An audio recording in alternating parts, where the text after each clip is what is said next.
Picture it, Denver, 1984. I was 5. Bob Brown was beginning to form a gay band. He had heard that the Gay and Lesbian Center had been denied permission to march in the annual St. Patrick's Day parade. Ironically, the theme of that year's parade was St. Patrick's Day is for everyone. Bob wanted to fast-track band rehearsals to provide the center's group with a show during the parade, but there just wasn't enough time. The small group of musicians continued work organizing and formulating the new organization's identity. According to Bob's recollections, 25 years later, choosing the name was the first in a long string of heated debates. I wanted Denver Gay and Lesbian Community Band, but I'm pretty sure we voted for Mile High Freedom Band before we even held that first rehearsal in April. And there you have it, folks. It all tracks back to that fateful April. The newly named Mile High Freedom Band held its first rehearsal under the covered patio at Tracks that month. Once the band started performing, they certainly made up for lost time. In just 7 months, there were a whopping 13 performances. The first performance of MHFB was the annual Denver Gay Rodeo in June of 1984. The band may not have been ready for the St. Patrick's Parade in '84, but they were certainly primed for '85. In January, Bob confidently applied for participation, even though Bob included MHFB's previous performances, including the '86 Gay Games in San Francisco and the Dallas Pride Parade. The application was accepted without a hitch. 1 week before the parade, though, all hell broke loose. Now, what would the history of a gay band be without a little bit of drama, right? The parade's chairman was cornered on live TV by Channel 9. And well, let's take a look, shall we? Did you know that one of the bands in the parade is a gay band? I didn't know. You didn't know that? Which one are they? Does it bother you? No. Doesn't bother you that? As long as they don't have a lot of something that would be distasteful or something with those children. Mayor Pena, who boycotted last year's parade because it discriminated against gays, says he'll continue his boycott because he says the parade committee still sounds like an exclusionary one. Oh, we certainly wouldn't want to offend the kids, am I right, Jim? Now, the band was still allowed to march, but it certainly wasn't a walk in the park. It's in a street. Some performers were harassed and threatened leading up to and during the parade. In 1986, they were strategically placed to miss the TV coverage, and in 1987, they were placed as the very last unit of the very last division of the entire parade, followed by street sweepers. This humiliation caused such an uprising that some of the more prejudiced and discriminating members of the parade's board were replaced. I am proud to say that MHFB has continued to march in each and every Denver St. Patrick's Day parade every year since. 1990 was a particular milestone for us and for the parade. MHFB was hosting the Lesbian and Gay Bands of America's annual conference that year, and musicians from all across the country flocked to Denver. Altogether, our musicians, plus those traveling, numbered over 100 strong. They were placed in the first division of the parade, and for the first time, the announcers and broadcasters mentioned the words gay and lesbian associated with the group without any judgment or negative connotations. And now that the Denver firefighters and their mascot are leaving, we have some representatives from the Lesbian and Gay Bands of America. They're having an annual spring conference.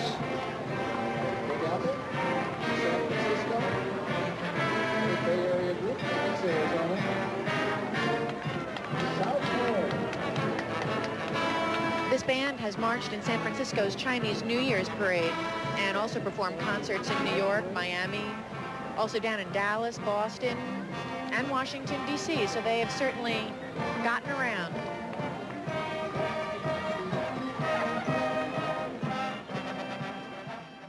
Oh, it was a simpler time. In 1994, MHFB was ready to celebrate its 10th anniversary. Here's a clip of the band rehearsing in preparation for that anniversary concert, which was featured on the Lambda Report.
You've just heard the sounds of the Mile High Freedom Band preparing for their performance this weekend. In the mid-90s and early 2000s, we saw struggles within the organization, leading to drops in membership and turmoil. At its lowest point, the band had only 7 performing members in 2001. Those dedicated musicians never gave up, though, and it's thanks to their efforts that MHFB survived on. Eventually, the band began to grow, and grow, and grow. By 2009, they were no longer merely surviving, but thriving. Here's a clip from one of the rehearsals just before our 25th anniversary performance, directed by conductor Roy Vestal. The band is playing You Can't Stop the Beat, which was the theme of the 25th anniversary season.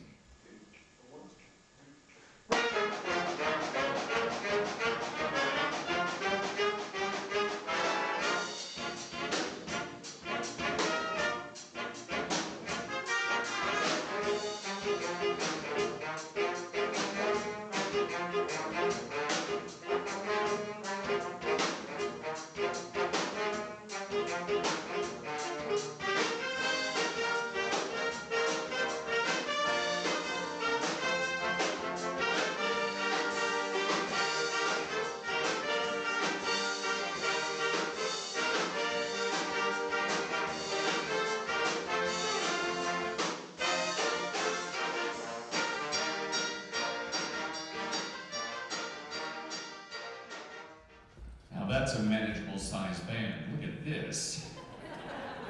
The renaissance of the band that began in the mid-2000s rose exponentially in the 2010s. At the start of the decade, MHFB had a solid 50 performing members, founded our first new ensemble since 1984, Freedom Swing, started annual events like Melodies of Pride, and expanded our leadership with artistic director Rice Majors and a new director just for Freedom Swing.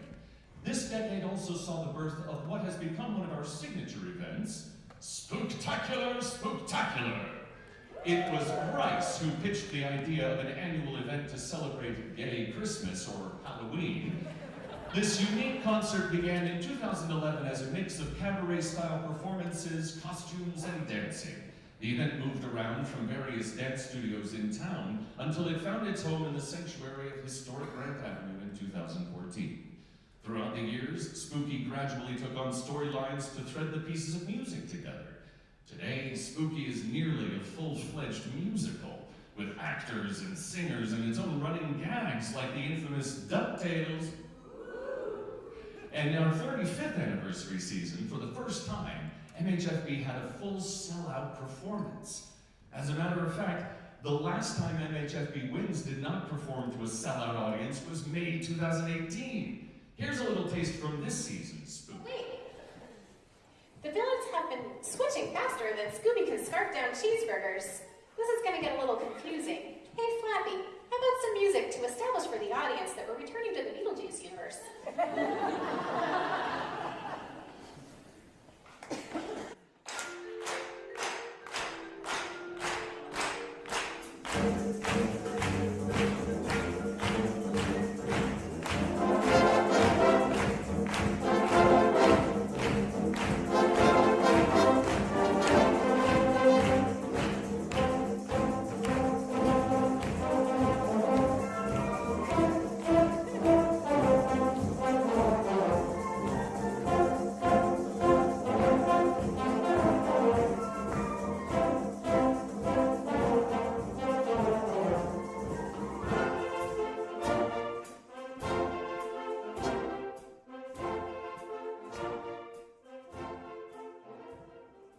Recognize the pants?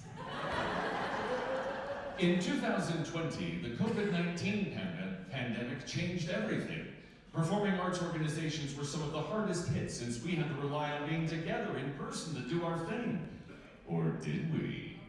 Through the remarkable ingenuity of MHFB's leadership, not only did our organization continue to thrive during the shutdowns and lockdowns and hoedowns, but we actually expanded our membership and continued to do so.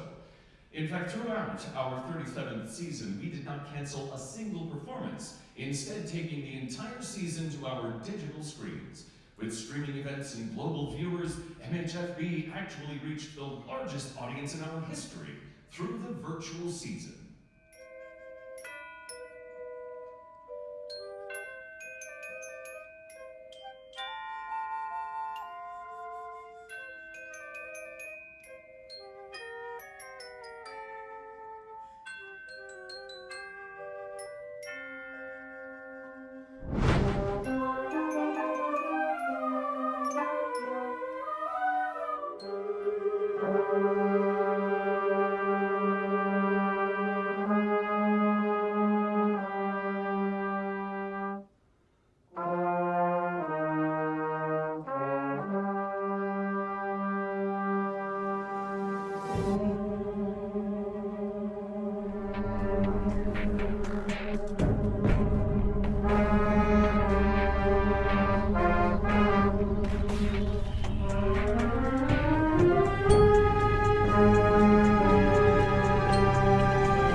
Once we came back together in person in the fall of 2021, the organization's upward trajectory continued undeterred. Tonight, as we celebrate 40 years of the Mile High Freedom Bands, we have nearly 250 active members, 5 directors, 5 major ensembles, a youth program, a budget of over $100,000, and around 40 performances a year all around the region. To date, our MHFB Youth Free Summer Camp program has given out nearly $4,000 in scholarships to LGBTQ plus high school students, and last year we launched the MHFB Strings Ensemble, which opened tonight's show. Tonight, as we reflect on our history, let's hear from our founder. Bob recorded this message to MHFB on our 35th anniversary celebration a few years ago. Hello, Denver. Greetings from Amsterdam. And congratulations, Mile High Freedom Band. Wow. Who could have imagined it? Well, okay, I imagined it. And yeah, I imagined some pretty grand things. I did not imagine that you would have a concert band, a marching band, and a swing band, and a youth ensemble, a youth outreach program. That's amazing. I am so proud of you people. And of course, the St. Patrick's Day Parade, when in 1985, we raised the bar significantly for recognition of gay and lesbian rights in Denver. I would like to give a little shout out to Derek and all the other educators out there who are out and proud. I am both jealous of the time period you live in and admirable of your courage, because even in this time period, that's amazing. And of course, the best way to express that would be in music. So I've asked a few friends of mine to help me sing Happy Birthday in a Dutch fashion. And so, from Amsterdam to Denver with love, long shall you live in glory. Lang zal ze leven, lang zal ze leven, lang zal ze leven in de gloria, in de gloria, in de gloria. Zij leven hoog, zij leven hoog, zij leven hoog, zij leven hoog. Ja hoog, ja hoog, zij leven hoog, zij leven hoog.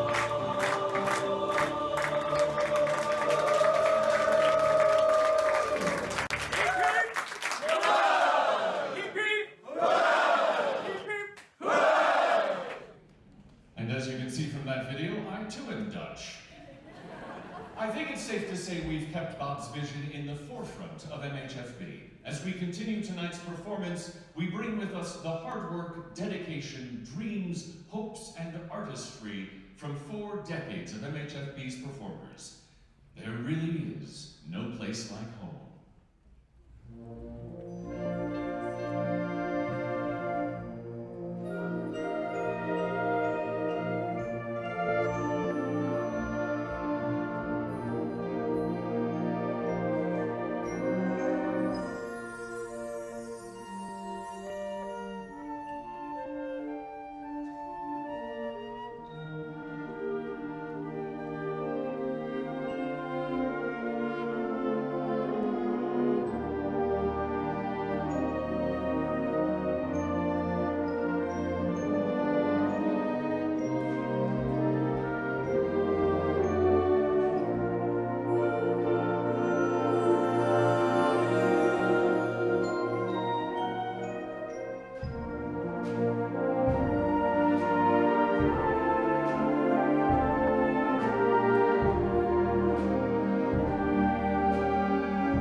back and celebrating the 40-year anniversary of the Mile High Freedom Bands.